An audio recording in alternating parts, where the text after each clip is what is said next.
Good day, everyone. Today we'll be talking about assessing breast and lymphatic systems. So, for the contents, we have the structures and functions, external breast anatomy, internal breast anatomy, lymph nodes, health assessments, and abnormal findings.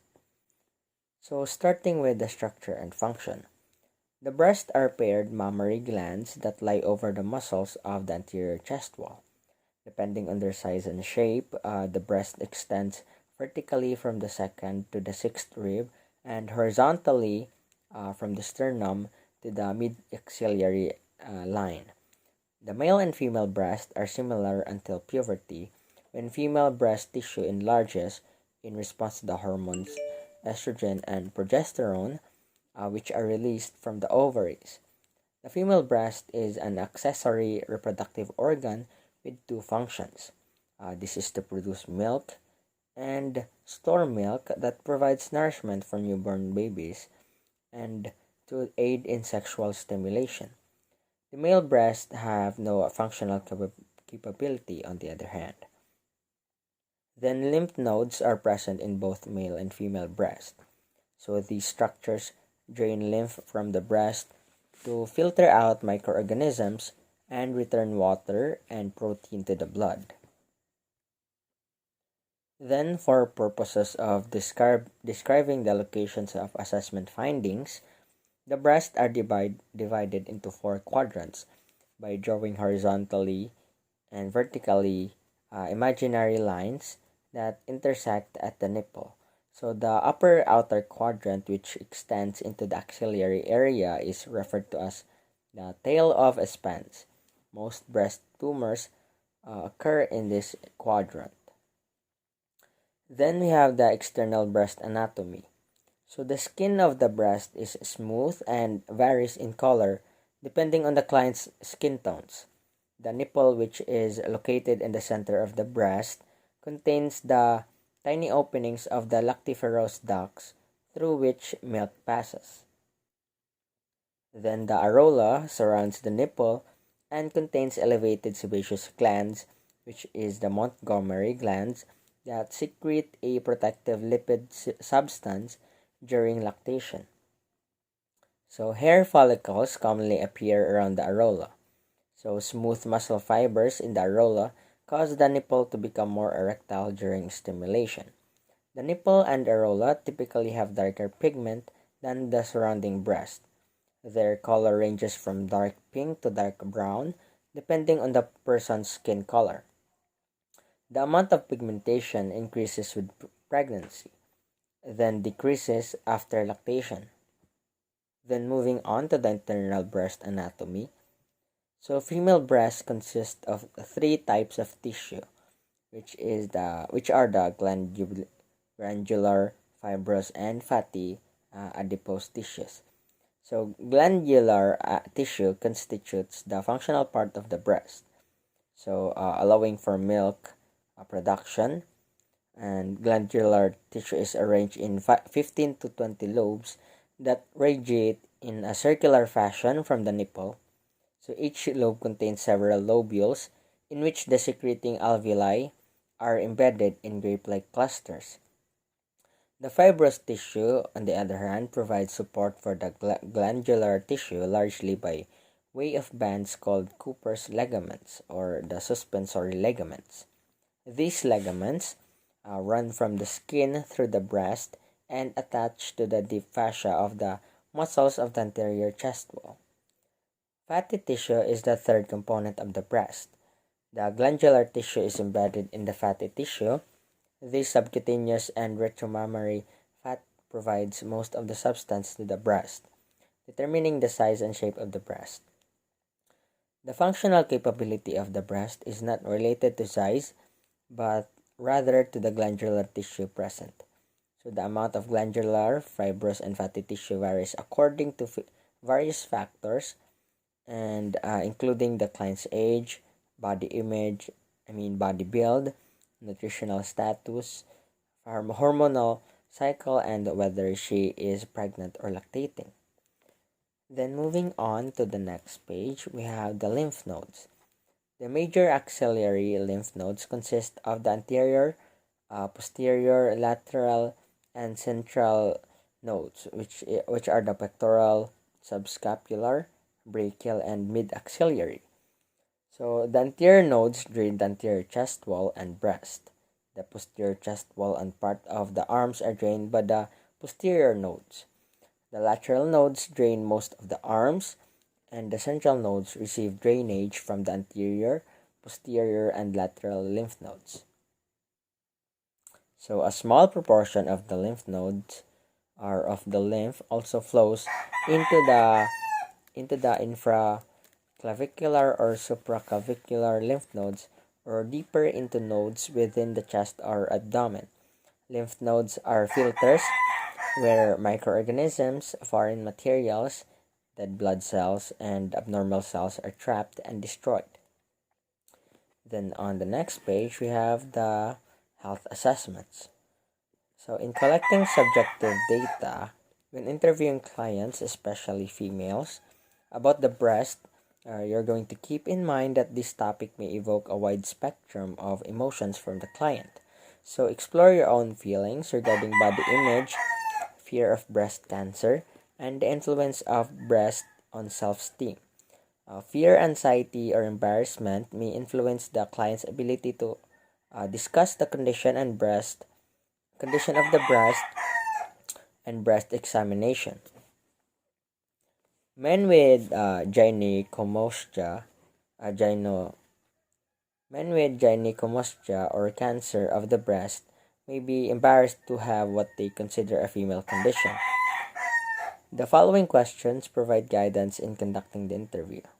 So, in regards of history of present health concern, so some questions are an example. So, have you noticed any lumps or swelling in your breast? If so, where? When did you first notice it? Has the lump grown or swelling increased? Is the lump or swelling associated with other problems? Lumps may be present with benign breast disease, fibrocystic breast disease, fibroadenomas, or malignant tumors.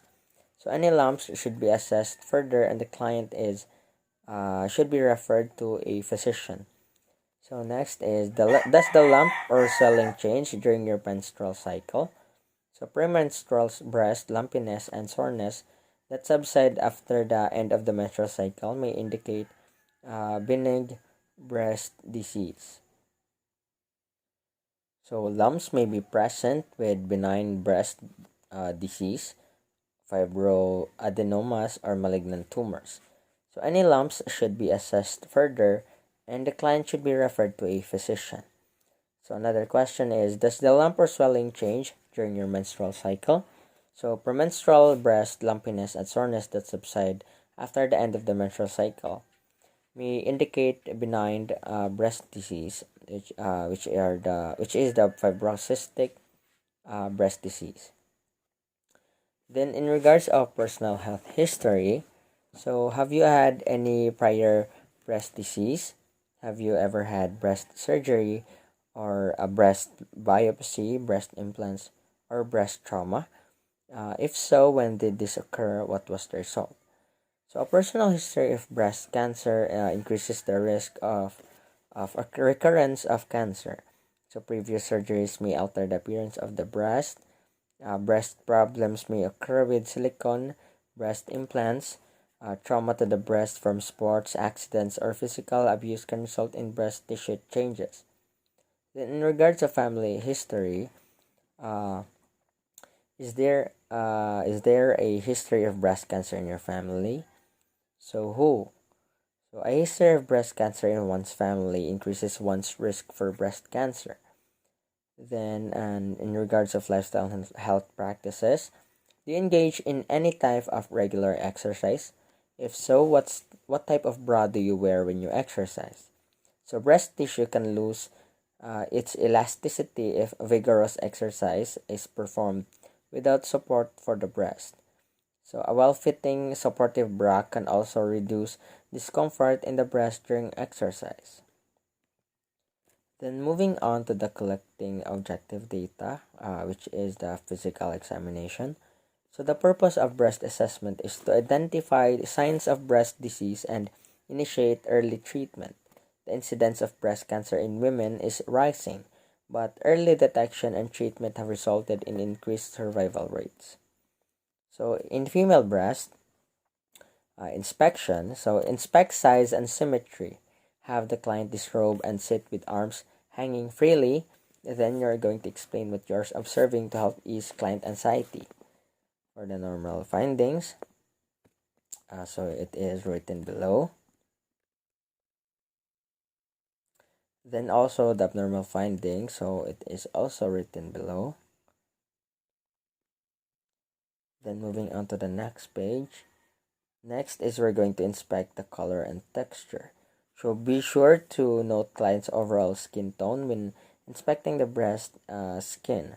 So you're going to note any lesions. So the normal findings, abnormal findings are listed below or in the slide. Then next is inspect the superficial venous pattern. So you're going to observe visibility and pattern of breast veins. So for the normal findings, we have there in the table. So, and also the abnormal findings.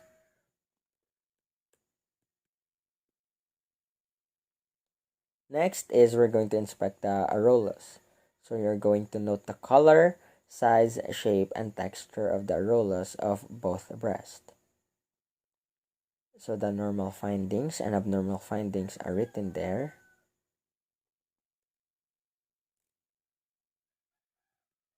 The next is we're going to inspect the nipples.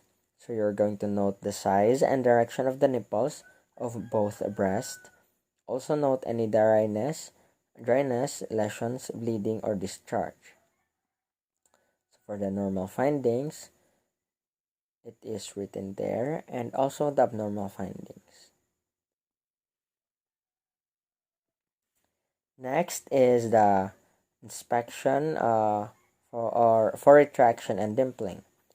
So to inspect the breast accurately for retraction and dimpling, you're going to ask your client to remain seated while performing several different maneuvers. For the normal findings, we have there below, as well as the abnormal findings. Next is we're going to palpate texture and elasticity. So for the normal findings and abnormal findings, it is written there. Next is the palpation for tenderness and temperature. So you're going to palpate for tenderness and temperature. The normal findings are listed there, and also the abnormal findings.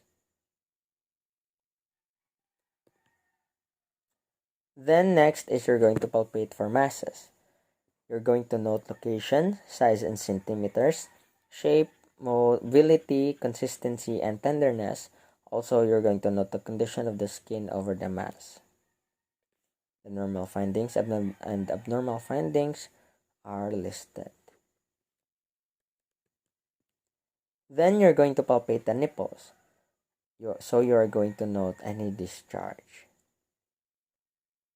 For the normal findings, it is written there, as well as the abnormal findings. Next is the palpation or you're going to palpate the mastectomy or lumpectomy site. So if the client has or had a mastectomy or lumpectomy, it is still important to perform a thorough examination. So palpate the scar and any remaining breast or axillary tissue for redness, lesions, lumps, swelling, or tenderness. For the normal findings, it is written below, as well as the abnormal findings. Then moving on to the axilla. So inspection and palpation. First is you're going to inspect the axillary skins for rashes or infection. For the abnormal findings, so we have there no rash or infection noted, and abnormal findings also have there. Next is the breast self-examination. So finally, ask the client to demonstrate how she performs breast self-examination if she chooses to receive feedback on her technique and method. So this should be offered as an option and the client's choice accepted. This time offers the nurse an opportunity to teach breast self-examination. Client may request instructions on how to perform the exam or choose not to learn how to perform the exam. So either choice needs to be accepted by the examiner. Then moving on to the male breast. First is you're going to inspect and palpate the breast, areolas, nipples, and axillae. Note any swelling, nodules, or ulceration by palpating the flat disc of undeveloped breast tissue under the nipple. So for the normal findings we have there, as well as the abnormal findings. Next is the abnormal findings. So it is noted on inspection of the breast. So the first abnormality that we have here is the PAU derange. So resulting from edema, an orange peel appearance of the breast is associated with cancer. Then we have the Paget's disease. Redness, mild scaling, and a flaking of the nipple may be seen early in Paget's disease of the nipple and then disappear.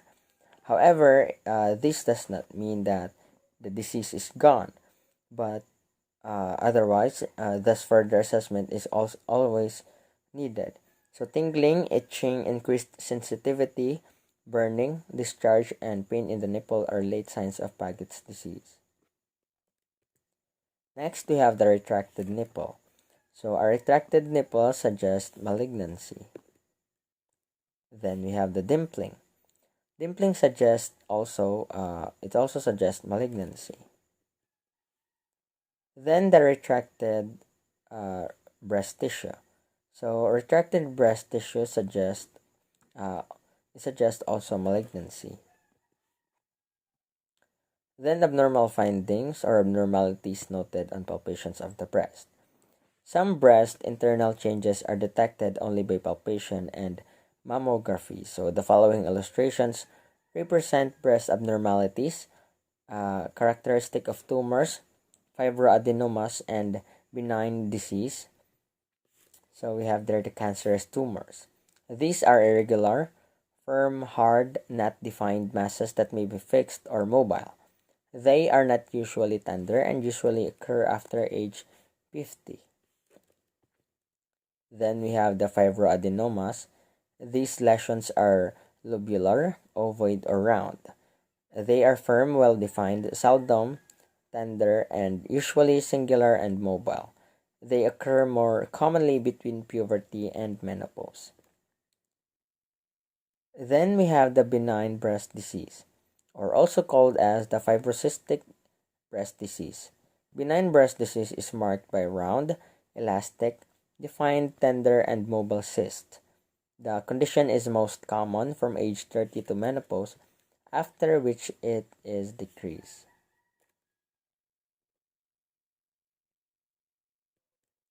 So that's the end of our slide.